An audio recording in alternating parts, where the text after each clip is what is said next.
My name is Mike Doyle. I live in Portsmouth, New Hampshire. Lived in this town for about 40 years at 3 different addresses. I still have a deep interest in what goes on here. I'm troubled by a couple of things that have come across my desk in the last few days.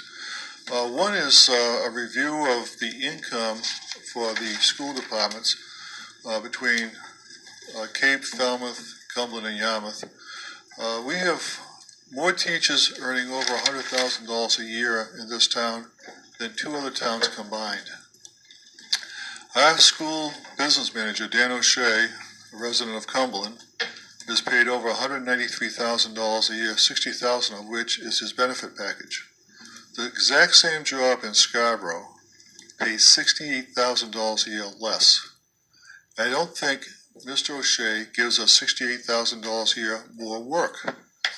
And I think if the budget's going to come into discussion later on, people should think about why are we overpaying this much for these many people?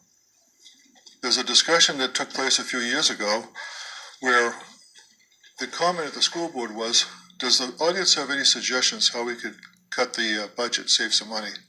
I made the comment that, well, we could match the income of the second highest paid school system in the state, which is Cape Elizabeth, and their top 100 teachers make $500,000 a year less than our top 100 teachers. And I'm sure the rest of the population in both schools have the same kind of difference, but I just looked at the first 100 teachers.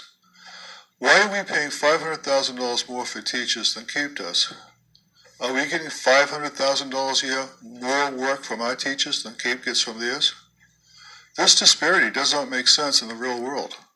I talk to business owners that have business managers and CPAs and accountants that work for their businesses that have millions of dollars of payroll in excess of what the school department is in the state of Maine. And they don't pay any of their people $193,000 a year. And they're amazed that somebody in that job in a town government is making almost $20,000 more per year than a United States senator or a United States congressman, which are earning about $174,000 a year. It doesn't make sense in any logical way to do that. And the second item that I saw recently is that the solely Cohen crowd that wanted to jam through their soccer field development is forcing the Falmouth House of Pizza to close after 41 years. They're pitting the oldest son against his two brothers and against his parents. They're going to give him a lease in the shopping center and forcing the parents to either give up the name of Falmouth House of Pizza to him or close the entire business. This is the kind of people that have been trying to run roughshod over the council, the planning board, the zoning board of appeals, everything that touched that project. This is the kind of people you're going to give special exemptions to, and this is the kind of people that when the European the European Bakery asked for a 3-foot exception on the 75-foot setback from a stream that had water in it 6 weeks a year so they could add on to their bakery, was denied that. They spent $10,000 in lawyers' fees to not be able to do that. I think it's almost like a racial thing against people with Greek last names. They get turned down. This guy's being driven out of town after 41 years, and both are Greek families. This is just unacceptable behavior, and I don't understand why you people allow this to go on in this town. They're extorting the guy into a situation that he doesn't want to do with his own sons. And they're going to close the business at the end of this month. This is conduct that's way beyond the pale, and you guys ought to have some kind of input on it and say, if you're going to do this kind of stuff in our town, you're not going to get any kind of exceptions for anything from now until the end of the world. Thank you.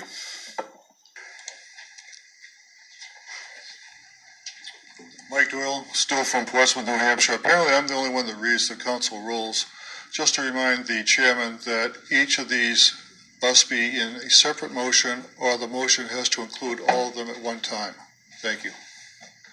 This municipal and school fiscal year 20 municipal and school department budgets. You have 3 minutes. Mike Doyle, Portsmouth, New Hampshire.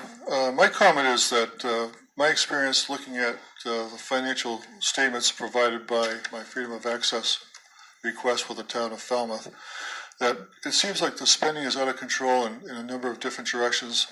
A few years back, I asked for all the oil purchases for a heating season the number of gallons purchased, the date they were delivered, how much they were being charged per gallon at the time. I did that against a comparison with a local oil heating provider, and the total was $275,000 higher that we paid Dead River. And I found out from Dan O'Shea that he did not go out to a competitive bid because he gets his heating oil at his house in Cumberland from Dead River. So I consequently asked for copies of his paid invoices, and he said that that's not a public disclosure item, and he refused to provide it.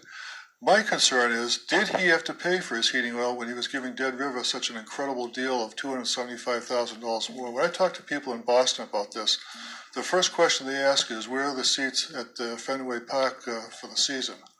How big was the TV that he got? It makes everyone very suspicious when something like that takes place, even in the town of Falmouth. And the second item was, I threw a stink about what we were paying for office supplies a few years ago. And instead of Nathan asking for a competitive bid between W.B. Mason and Staples or Dan O'Shea doing it, I guess they ganged up and hired a consultant. And his deal was half of what he could save the town on the next contract. Well, he got Staples to bid, and Staples were considerably cheaper than W.B. Mason by $32,800. And W.B. Mason came down to match that. And the unbelievable comment made from the executive director of the Greater Portland Council of Governments was, I can't understand why Falmouth is leaving this contract. It's worked perfectly well for 40 years, which would indicate to me that the Council of Governments never put it out for a competitive bid for 40 years. And I will take credit for single-handedly saving this town in 10 years $328,000 in office supplies on an unbelievable cost of paper clips, and office supplies. And I don't think anybody in this room can say that they helped save the town $250,000 by forcing some competitive bids on office supplies. This is what's wrong with the budget. There's not enough competitive bidding, and I don't think our law firm, Drummond and Woodson, has been under a competitive bid since the beginning of time. And this town pays more for legal services than 2 or 3 other towns in this area combined. And I'm talking about Yarmouth, Cumberland, and Cape Elizabeth. This kind of spending is ridiculous. There's no need for it.